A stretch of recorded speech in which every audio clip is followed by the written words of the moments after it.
حضرت عبداللہ بن عمر رضی اللہ تعالی عنہ سے روایت فرماتی ہیں کہ ایک شخص نے آقا علیہ السلام سے سوال کیا،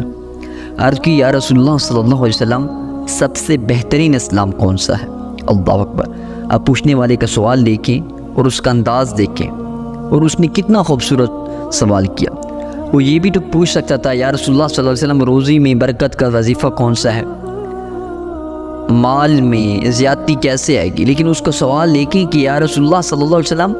سب سے بہترین اسلام کون سا ہے؟ تو میرا آقا علیہ السلام فرماتے ہیں کہ سب سے بہترین اسلام یہ ہے کہ بھوکے کو کھانا کھلاؤ، غریبوں یتیموں کو کھانا کھلاؤ، کہ جن کے گھروں میں کھانے کے لیے کچھ بھی موجود نہیں ہے، جن کے گھر راشن سے خالی پڑے ہیں، جن کے گھر پکانے کے لیے کوئی چیز نہیں، تو میرے آقا فرماتے ہیں کہ ان کو تم کھانا کھلاؤ، اور جو شخص بھی تجھے ملے، چاہے تم اس کو جانتے ہو یا نہیں جانتے، تو اس کو سلام کرو، چاہے تمہاری اس سے کوئی پہچان ہے یا نہیں پہچان۔